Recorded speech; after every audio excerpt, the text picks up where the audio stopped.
We ask a lot of our hands and arms in modern life, and the end result is that many of us experience some discomfort or tension in our wrists. Sometimes the wrist can get a bit clicky, and for some, painful conditions such as RSI can develop. This video is the second of a short series teaching the exercises that I find most effective at reducing stiffness, tension and discomfort in the wrists. I hope it helps. I'm Pete Robinson from movementandposture.com. I teach Alexander technique both online and in the real world. I release new videos each Sunday based on questions from students on my courses or comments on my YouTube channel.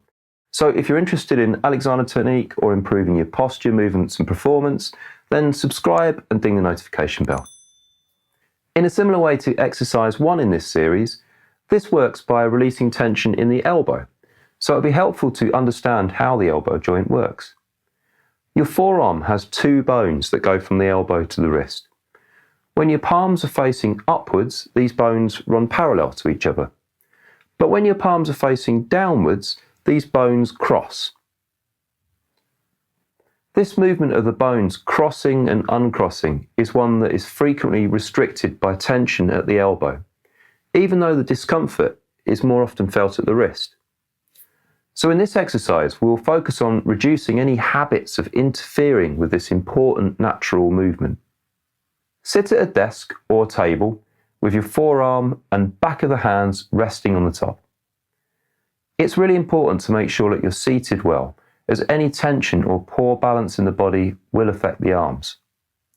If you need some help with finding a balanced seated position, then check out the video linked above now.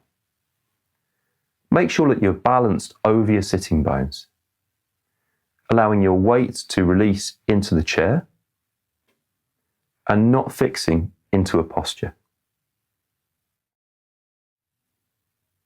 We're going to explore freedom at the elbow joint by rolling the hand over, using as little effort as possible. Think of allowing your shoulder to be free so that the elbow is releasing away from it. Think of releasing the weight of your arm into the desk. Think of quietness in the arm, wrist and hand. And think of space and expansion in the shoulder, elbow, wrist and finger joints.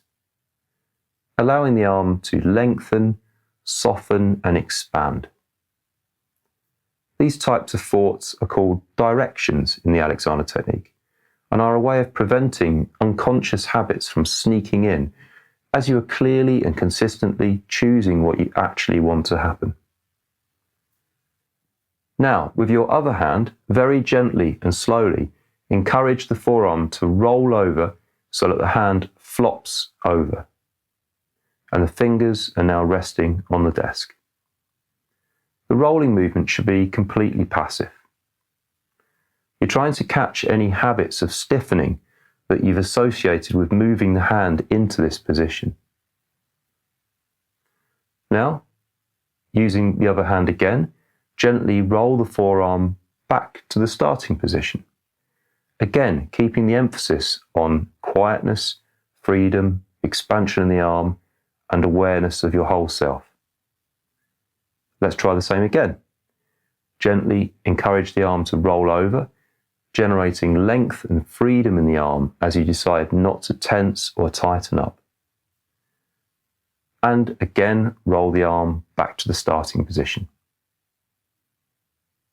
You may find it incredibly difficult to let the movement happen freely at the start, but be gentle with yourself.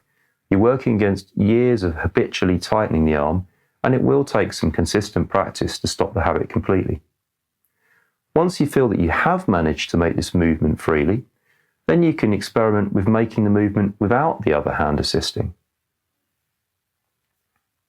As you improve at making this movement, try to apply the same awareness and directions whenever you use your arms in this way. For example, when you go to type on a computer, open a door handle, if you ride a bike, or if you drive a car. I hope you found this exercise useful. If so, hit the thumbs up button as it helps me to decide which videos to make. Don't forget to check out the other videos in this series on wrist exercises, which I'll link to above now. If you have any questions, comments or suggestions for future videos, then drop me a line below. I hope to see you again soon. Bye for now.